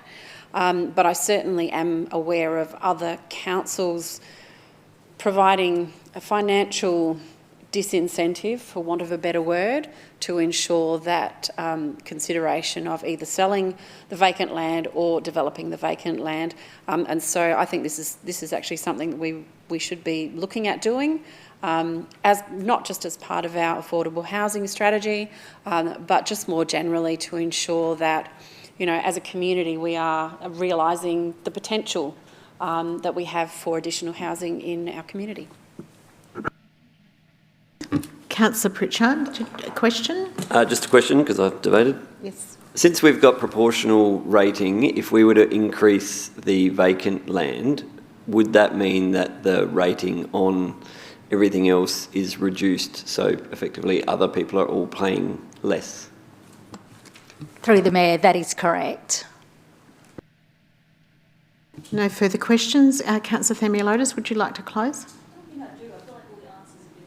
Okay, I will put the motion. All those in favour? All those against? Carried. Item 11.2, 2. This is regarding Councillor Themieliotis. I'm sorry, I can't see what's going on here. Councillor, I just need to make sure that there are no conflicts of interest. Councillor Fisher. Yes, Mayor, I declare a general conflict of interest. I intend to stay in the meeting to debate and vote on the matter, and the reason why I intend to stay is that over the last few years I've advocated for growing South Adelaide Football Club, full stop. So I see that as my role to continue to advocate for anything that's got to do with the South Adelaide Football Club. And indeed, the motion is looking just for a letter of support from you to the government, supporting that motion in relation to gather round. And I would gain nothing, certainly not monetary or otherwise, as a result of voting. Thank you, Councillor. I'm just giving anybody else an opportunity who may have a conflict of interest. Councillor Themieliotis. Perfect. Thank you, Mayor. Happy to move and happy to debate. Elected members, I'm feeling pretty hungry. And so are my residents. And my residents are after a slice of that pie that I've talked about before in this chamber. In the South, we have been overlooked time and time again for far too long. And guess what? You're not going to believe this, but you probably already know that right here in the South, we have the most successful women's team right here at South Adelaide Football Club. If that is something we should not be highlighting, screaming to the roof and celebrating, I don't know what is. And if there is anything that is a fantastic draw card to the South, it's our amazing women's team at South Adelaide. Time and again, when major events and investment opportunities come knocking, our region is left behind. And yet we are the one that's fast growing. We're the biggest council in the state, the most unique council in the state. We have the most residents in the state, over 180,000 residents, and they're waiting for their chance to see gather round in the South. We are the home to a passionate community with proud sporting traditions. And we have done this, our council have done this and proven that we can do this on the international stage with the TDU. And we are ready to support events on a national significant level right here in the city of Onkaparinga, right here in the South. It's time our residents and our communities stop being an afterthought, and it's time that the South got its fair share and a seat at the table to start these conversations. Gather Round is more than just a weekend of football, it's an economic driver for the South. It's a tourism magnet and should form a significant part of Onkaparinga Council's tourism strategy. It's a chance to showcase what makes our part of the world so amazing, so special, the secrets we know from coast to the hills all across the South. From our clubs, cafes, restaurants, from our people to the pride we have in our community. South Adelaide Football Club stands ready. Our community stands ready and our council are ready to stand alongside them. This motion is not just about applying to host, it's about sending a clear message that the South deserves its moment in the spotlight. We are calling on the Premier, we're calling on the Minister for Sport and levels of government to step up and back South Adelaide, not just with their words, but with investment and action. We're not asking for favours here, but we are demanding fairness. So Premier, if you're around, I've got a seat ready for you. And I'm happy to chat. Lunch is on me. Councillor Wilkes. Yes, I'm more than happy to second this. Yes, please. Yes, please. I cannot agree more with Councillor Themieliotis. I believe down south we are certainly left out. I would love to see some upgrades to South Adelaide. I really think we need some reasons to keep our young people. I mean, you spoke about the women, but unfortunately when you hear about the men, any good footballers that we get, and we have many are down south, they look at South Adelaide and they get other opportunities and they think, I'm going to go down the hill with the nice gyms, the beautiful stadiums and all of the extras that can be offered to our young sports people. So I absolutely love the girls team. I know how well we do. I take my girls to watch them. I've been to their season launch and their ring ceremony when they've won their premiership, and it is exciting. But yeah, I really think that we should be working hard to help South Adelaide and in partnership with South Adelaide to supply and to host and apply for the gather round, but also, you know, would hope down the road that we're also looking at more steps because it is such an important part of our community. Sport is extremely beneficial for everyone involved, and I'm more than happy to support this. Thank you. I just have a question. I don't know if any staff members will be able to answer this, so they might have to take on notice. But my understanding is that there isn't an application process. It's been more of an appointment process for Gather Round. I know that Mount Barker were appointed and the Barossa were appointed. So I'm just wondering if we know if indeed there is an application process. Through the Mayor, we have been investigating that, and we haven't come across an application process. We believe it might be an expression of interest where we could provide a letter of support to go along with that. I just want to make sure that we're aware that they're currently, as I understand it, having listening, I was playing back some messages from the Premier over the weekend and trying to detect that. So I'm just wanted to find out if we were any clearer. Councillor Eaton, you had a question or debate? I'm certainly supportive of this. The City of Onkaparinga offers everything that the Barossa Valley and York Peninsula offers, so close to the city, within a 20-minute, half an hour train trip. And also, you know, it'll attract those people. It's got the economic consequences, and with a bit of luck, it might get one of the best AFL teams in the country, Port Adelaide, here to play a game because they are brilliant. Thank you. Yes, I was down... 1870 they were created. I was down at Alberton on Friday night and 65,000 members of that club. Councillor Pritchard. Debate. I guess I'm probably the naysayer in the room here. I'm not in support of this motion. I am concerned that with this motion comes an expectation of significant funding from Onkaparinga to support this application. I know that it's not specifically mentioned in here, but if we're partnering or trying to lure this, then I'm just concerned that this is committing us to some financial contributions, significant financial contributions, and I just, given the state of the budget and the state of the facilities that we have for all of our local sports clubs, then I'm just concerned that this money, as much as the economic benefit for the region might be substantial, I'm more concerned by Onkaparinga's budget. Thank you. Councillor Platten. Thank you. Just a debate, please, Mayor. Go ahead. So as the Chamber knows, I'm always in support of a mayoral letter, and this actually constitutes, I think, 10 mayoral letters. Now, what I would like to say is that I have two concerns. The apply for bit, which I think is really make noise and rattle the can for the South, because applying doesn't sound like that's the mechanism. The mechanism sounds like it's a decision made in higher levels of government. And the seek financial support, which I think in point 4, which I think is really around the event delivery, which is probably what Councillor Pritchard is worried about. My concern is that we may well seek financial support, but we may well not get it.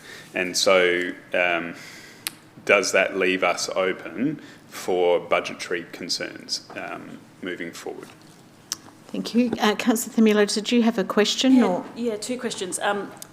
One, you may overrule it, but seeking advice if apply should be an expression of interest. I know it's too far. I think people are going to start debating and they won't amend the motion. Okay. I'll go to the next question. Yeah. I want to ask of council staff or CEO or Mayor if there was any, and I know to date, has there been any discussion of funding from the City of Onkaparinga for South Adelaide? For South Adelaide or for Gather Round? For South Adelaide or for Gather Round. So I'm not aware of anything that's come directly from the South Adelaide Football Club, but I will just check. Through the Mayor, Councillor, we've had ongoing discussions with South Adelaide around the master plan, so we've been aware that there's been plans to try to bring the football down south. We haven't had any formal requests for a figure or an amount, and certainly in our planning, our forward planning around the budget, we've been focused very much on council facilities. Correct. Agreed. We do already provide support through irrigation and those kind of relationships. No, absolutely. And should there ever be a request for funding, would council staff then explore that and a report come to the chamber for consideration? Would that be the process? Through the Mayor, well, any request that comes, the administration would evaluate. Ultimately, this will be a decision for the council in terms of whether it wants to do that. I'm certainly very much focused on the community outcomes, and Gather Round is much more broader than just a building or a facility. There's obviously things that wrap around it. So certainly from an administration point of view, looking at what things wrap around it, public realm, public amenity, activation, those sorts of things, should it be successful and bring it to the south, is something certainly the administration would look at and bring to the chamber. I might just add that, our experience in those major events like TDU and all the other festivals, Festival of Footy is no different. It's really around the amenity and the public realm, as the CEO said. Councillor Fisher. Thank you, Mayor. I support the recommendation as written. The South Adelaide Football Club has a rich and strong connection to the local community, and hosting a gather round would enhance this relationship and foster a sense of belonging among members and supporters. In summary, hosting a gathering at the South Adelaide Football Club presents a unique opportunity to strengthen that community tie, promote the club and create a positive environment for all involved. I urge members to support the recommendation. Thank you, Councillor. Councillor Davis. If I haven't spoken, can I make the amendment for the apply for? You may, with permission of the mover and support of the seconder. And they're both nodding, as far as I can tell. Excellent. So go ahead. If we can amend the apply for to express write-ed expression of interest. So move the word apply for to express an interest to host and gather. Yep. So our mover and seconder are happy with that. Thank you, Councillor, for supporting your colleagues in getting us through that little bit. I'll just check with the mover. No further questions. Do you wish to close debate?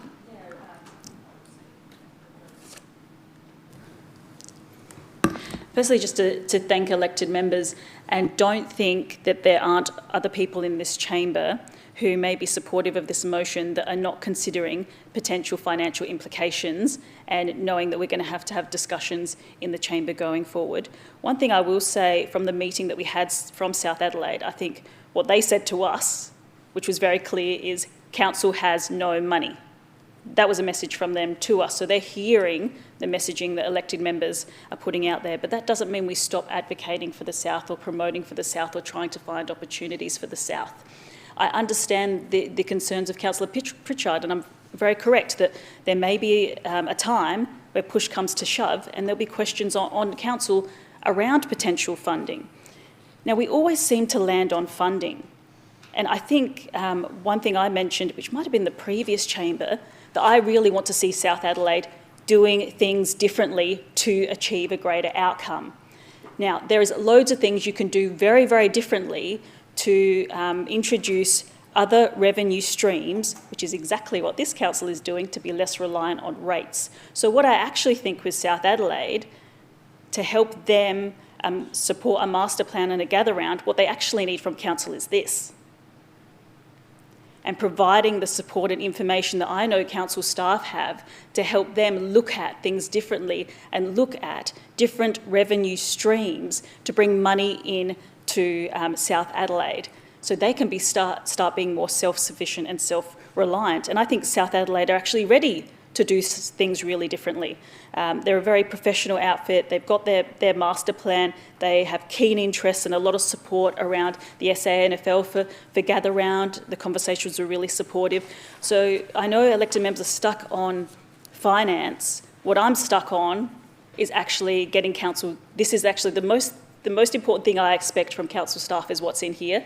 This is the most valuable to me, and it's actually not dollars, it's sense and it's knowledge. And I think if we pass that on, and that's what I mean by partnership, it's the knowledge factor to assist South Adelaide in doing things differently, encouraging different revenue streams, and maybe council utilising South Adelaide in different ways with programs, events and things we already run. That's a partnership. It's not necessarily throwing money.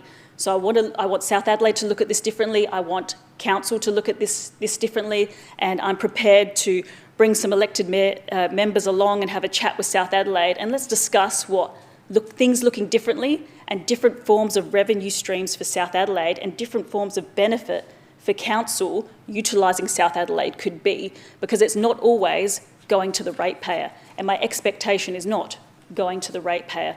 So elected members, if you support this, what this is going to do, I think for council and for mayor and for elected members, it's going to open up a huge opportunity for dialogue with South Adelaide and doing things a lot differently. Can I just do a quick check on the wording? Would you just like to review it?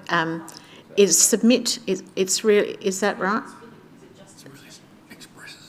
Just really just express, I think we can get rid of submit. Yeah, we don't need submit.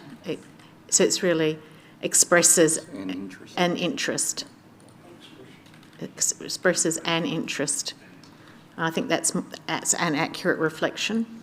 I'll put the motion. All those in favour? Against? The motion's carried. Thanks, everyone. And then we have item 11.3, Councillor Wilkes. Thank you. Look, Chamber, this is just really a straightforward motion for a very, very long-standing issue. The community definitely want action on this bridge, and if I could show the Chamber the long list of questions and emails and messages I have about this particular bridge, it would travel all the way out the door and right down to the bridge itself. It is that long. It actually came about, these questions actually came about when I was doing a talk to a wise old group called the University of the Third Age. They're all over the age of 60, retired, and they spend their Friday afternoons together. And I spoke to them, and a gentleman came up to me after and said, "I love the advocacy you're doing for the bridge, young lady, but you're asking the wrong questions." And I said, "Oh, okay, what do you mean by that?" And he said, "I am a retired traffic engineer, and this is what you should be asking." And he listed them, and I said, let's do this together. So I now have these questions, and I would like to thank that gentleman for his assistance. I submitted them as quans. As you'll read in the background, the quans cannot be answered by council staff, as this is a DIT road. So under the guidance of council staff, I've now submitted them as a notice of motion so they can be forwarded to the owners of the road, DIT, and we can get the answers back by EM weekly news or email, I think I've asked for. So I'd really appreciate it if you could support this so we can find out about the traffic flow travelling on this bridge, and then I can also pass this on to that long list of community members who are dying to see a solution to this bridge. Thank you. Councillor Platten. Very happy to second. Do you wish to debate? Yes, I think so. Go ahead. Incredibly long-standing and never going to end and only going to get worse is what I would say. We have an ever-increasing population of people that's due to subdivision and due to new development down south. This thoroughfare is used by an incredible amount of people morning and evening. And if we have one accident on the Southern Expressway, all hell breaks loose. So my dealings with this have been also extensive. I think the question is also around the roads in to Port Noarlunga and out of Port Noarlunga, duplication of the bridge, but also duplication of the roads is what's really needed. I would love answers to these questions. I think the state government has done a report about traffic flows down south. You know, I would love these specific questions to be answered, and also I'm very much in support of writing letters. So yes, please support. Thank you, Councillor. Councillor Pritchard, question or debate? I'm not really sure. No, I think it's a question. Go ahead. The DV Fleming Bridge, which is the main South Road bridge over the Onkaparinga, have we currently got something similar happening with regards to congestion on that bridge? I will see if there's anyone in the chamber from staff who can answer that. We might have to take it on notice. The chair of your Audit and Risk Committee will remember that bridge very well should you wish to speak to him about it for his time as CE of the Department of Transport. Do we have a knowledge about that? Okay, thank you.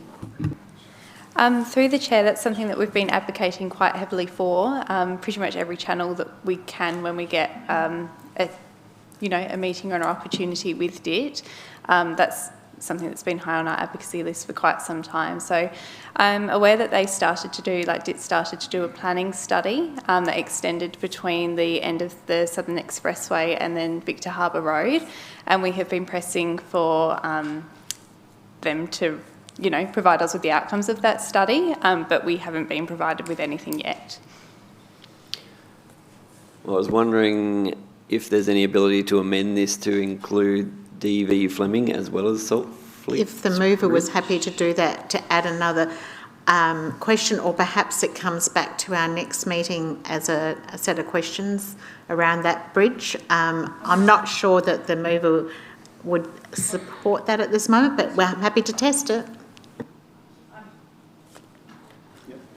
I'm actually not allowed to ask questions about that bridge because it's in our advocacy document, and that is the job of the Mayor and the CEO. So I'm only allowed to ask questions of issues that are not advocated for by the Mayor and CEO, which is why I've left that out. And thank you, Councillor, for your diligence and discipline. But it is in our advocacy plan, and as we've heard from administration as well, so this is outside of that. Any further questions? Councillor Wilkes, do you wish to close debate? No, thank you. I'll put the motion. All those in favour? Against? Carried. Looking forward to that letter coming from administration. There are no petitions. Is there any urgent business? Councillor Eaton. Yes, I certainly want to raise the issue in respect to the deputation that was done to us, presented to us this evening. Can you define what makes it urgent for us? Yes, time and the cost to families. Any further, too many delays in this particular matter will ensure that our community, the members of these clubs, are put to considerable costs in having to move their children out to the other side of town to participate. The other alternative, I've got a question too. I only need 2 other elected members to call a special council meeting. That's true. I've got those numbers, so you've got the choice. Well, I don't really appreciate the threat of that. That's not helpful. But we do have, I'm happy to support the urgency given the deputation we had. And do you have... The motion hasn't been here yet, so here it comes. Yep. So, Councillor, the first step is always to agree to the urgency or not. Yep. So, I'd remind you to be clear about where we are in the process, and that's where we are. I have ruled in order for it to go ahead. Okay. So, this is the motion. Can you check on the screen if that's the one you wish to put to the Yes. Do you wish to debate now? Yeah. Go ahead. I mean, we've got a range of issues that we've got to consider in this because it looks at potential costs and once an assessment's done of the facility. We've also got to be very mindful of the potential for the motion that Council did put up to move them out. So we've got a rescission motion that will need to be considered at some stage. And we've also got those negotiations that have got to be done with the potential people that will be using the building at that location as well. I mean, I had suggested May, but I understand the pressure that would have put staff under. But certainly this gives us a good indication, and we can have a look at these issues in the June council meeting. Thank you. Councillor Themeliottis, a question or debate? or seconding? Yeah, happy to second and debate briefly. Ahead. And I definitely take your comments on Mayor. This could have definitely been done a lot better and brought a lot sooner to the chamber, so they weren't sort of caught off guard with this one. Elected members, look, we've heard the presentation today from Happy Valley BMX. I have no issues with a report coming back. I note that though any costs associated will be going to club. I guess my concern, and it's nothing to do with the club, it's nothing to do with the site, perfectly fine. My concern is actually with Marion Council and this whole Majors Road project. From get-go, there has been issues, and I guess all, and I shouldn't ask questions in debate, that's not good practice. So it's not a question, but I'm putting a comment in debate, is around my curiosity in what involvement Onkaparinga Council staff have had and conversations they've had with Marion Council on the quality and the concerns that have been raised with this BMX facility. Because I know that we've got council staff who are have a little bit of expertise in the BMX area, so it would make sense for Marion Council to reach out. So I guess I'm going to then cut debate and jump into that question. If there is any information from council staff, have Marion Council reached out? Are they working collaboratively with the City of Onkaparinga as well? Because we have some really great project managers, really great staff who know about BMX. So is there a staff member who can assist us with that information? And the second one is if council staff are able to get any assurances from Marion Council that this is not going to be a continued ongoing issue for my club. So have we sought them, and do we intend to seek those assurances? Yes, and has Marion Council been are we working collaboratively with them now to address the issue as well? Thank you. Through the Mayor. So senior staff from Onkaparinga have had a few discussions with staff from the City of Marion, mainly trying to verify the current status and situation with the track on Majors Road. Through those discussions, we have offered assistance to the City of Marion with their issues. That includes at a director level. To date, they haven't taken us up on those offers of any additional support, but they stand and they remain. I would say as a first next step in this process, we may formally write to City of Marion and try and get a more formal position on the timeframes and issues they foresee with restoration of the track, and again extend that offer. To date, the conversation's been informal, they've been amicable, but we haven't gone to the point you're asking for that more of a collaborative solution to the problem. So. Yes, and also the assurances. So in the motion that's currently before the chamber, I'm just checking that the City of Onkaparinga's administration, that engagement includes, could include writing letters and getting that assurance. Yep. Yes, so through the Mayor, we're happy to seek assurance about the remediation of the track as well and its longevity. Thank you very much. Councillor Pritchard, a question? I guess I've just got a question around the timing. If as part of this engagement you find that there's not that much that needs to occur, can the clubs start to do their volunteer efforts on the track to get it ready before this report comes to the June 2025? Because I mean...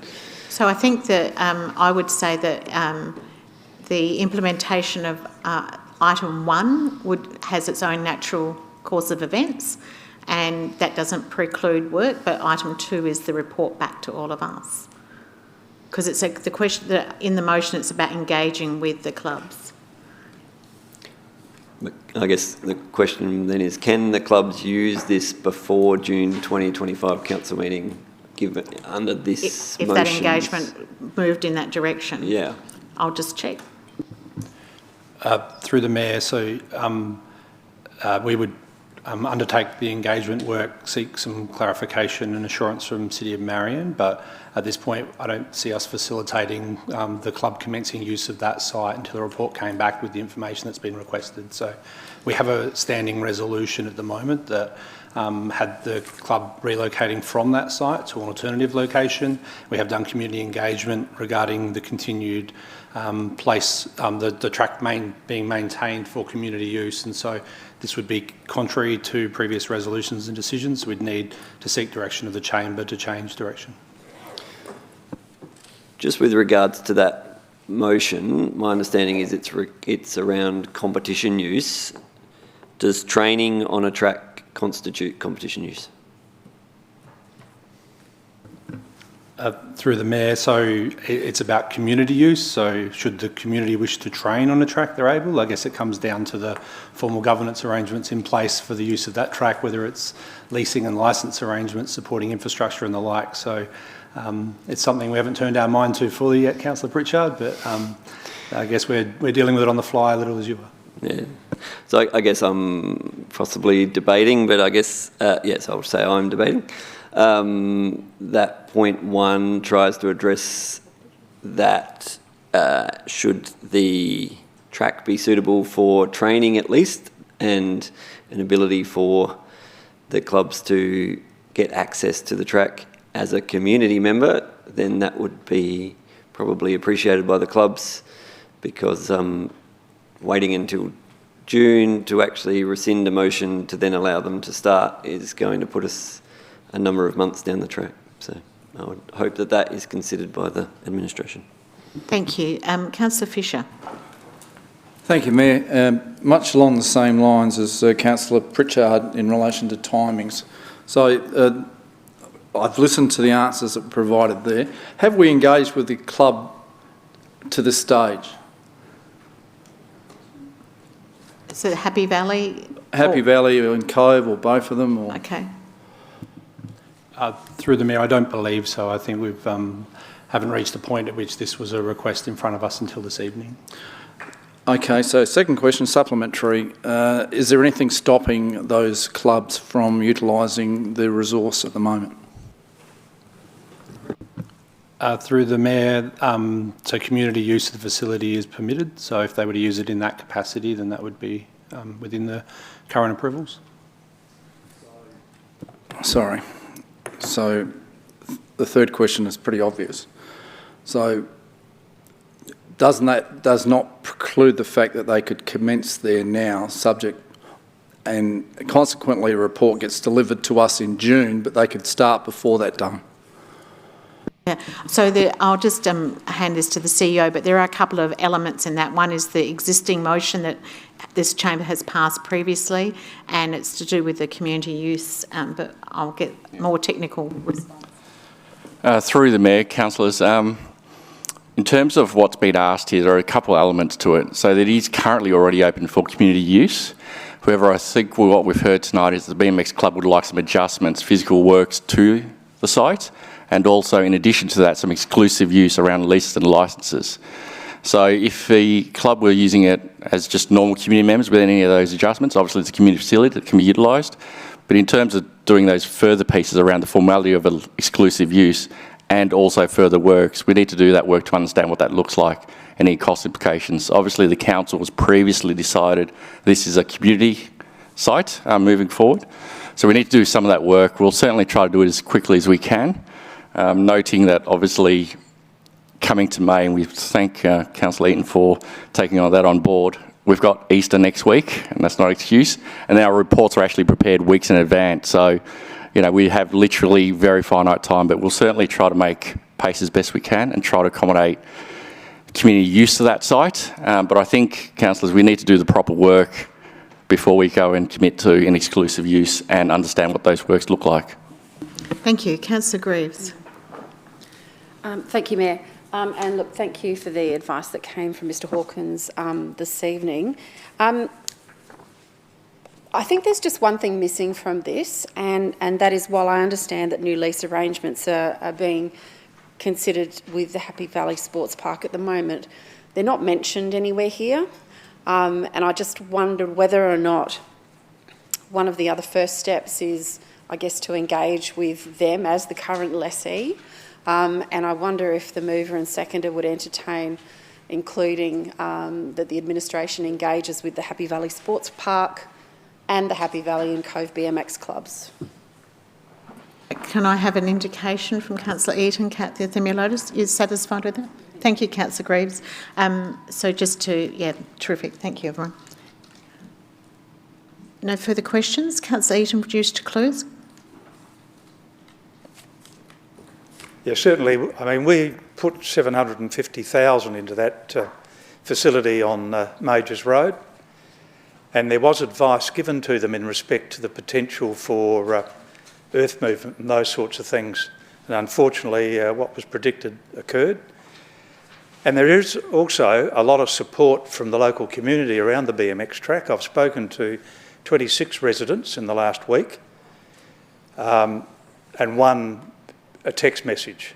The 26 I spoke to were all in favour of it, said they'd love to hear the noise again, and that community's feeling that it brought to their area.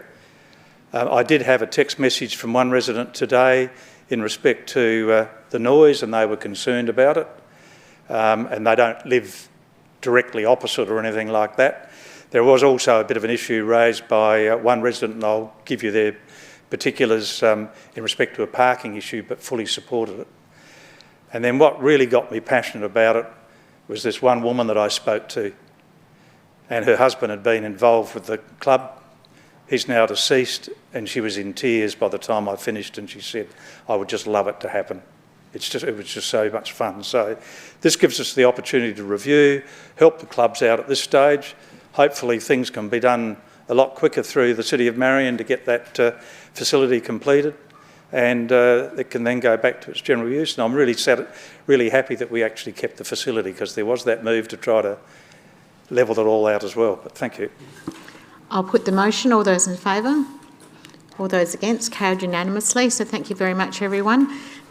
We have no confidential items, and I'll call the meeting to a close.